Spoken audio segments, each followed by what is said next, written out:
21 years old, I broke up with my first ever serious girlfriend, who I had been together with for about 8 months. Needless to say, I was devastated. I fell into a deep depression and began to abuse painkillers and Xanax really heavily and began to look for any chick I could find and to rebound with. I ended up looking on the personal section of Craigslist and I found an ad for a girl named Stephanie.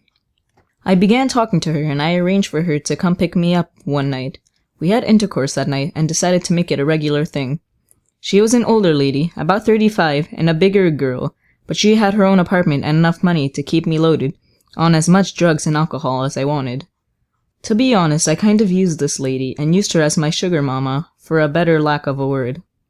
After a while, she grew really attached to me and started to want a more serious relationship.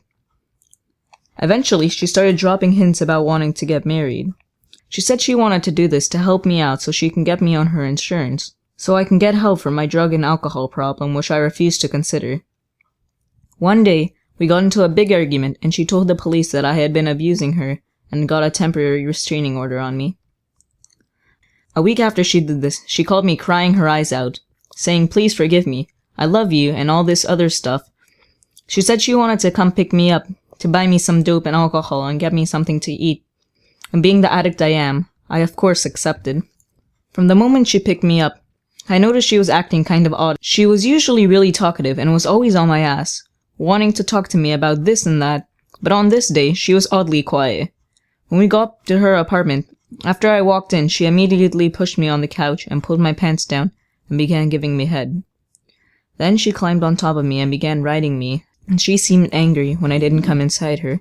I had been getting bad vibes off of her the whole night, so after this happened, I immediately asked her for a ride back home, which she quickly agreed to do. After I got dropped off at the house, I went inside and sat down with my sister to watch some SpongeBob with her. About 10 minutes after I was home, I got a call from the phone. The lady on the other end said that this is the St. Louis County Police Department, and that they're going to need me to come outside to talk to me. I ran down the stairs and hid my weed and pills and then walked out to figure out what the hell was going on. When I walked outside, there were about 7 different cops on my porch and they were all pointing tasers and guns at me. One of them hit me in the back of my leg with a nightstick and put me on the ground, and I was handcuffed. The cops then talked to my mom and got permission to go inside of the house, where they took a drug dog and began doing a thorough search on my room and my basement area. None of the cops on the scene would tell me what was going on. Whenever I would ask a question about why they were there, they told me I would have to talk with the detective at the station. When I got to the police station, I had a bombshell dropped on me. Apparently, this lady had accused me of kidnapping her and raping her. She told the police that she had come by my house to return some of the stuff because we had just broken up, that I had come out, held a knife to her throat, and forced my way into her vehicle, took her back to her apartment, and raped her repeatedly. Thankfully, I had remembered that we'd made a couple of stops on the way to her apartment.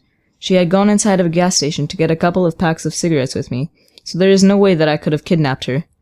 The police still swapped my dick for DNA, and they also took my clothes for evidence, and I was forced to spend the night at the St. County Louis jail wearing nothing but hospital scrubs. I was released the next morning, but my ordeal was far from over. This lady began constantly stalking me. She would call me every night at odd times from blocked numbers, and either crying on the phone or just begging to talk to me. I also began seeing her vehicle quite a lot in the neighborhood, even though she lives nowhere close to me. I called the police about this a couple of times, but they didn't really seem to care, and they told me that I would have to get a restraining order on her to make it stop. I wanted nothing to do with the court system, though, because I have a criminal record, and I just decided to ignore her, and I hoped that the problem would go away. After a couple of months, she did finally stop bothering me as much. However, to this day, sometimes I get calls at 2 or 3 in the morning from blocked numbers, and every new girlfriend I get, she messages on Facebook and tells them how I raped her. The moral of this story is to be careful who you meet online. Whether you're a guy or a girl, all it takes is one crazy person to completely ruin your life.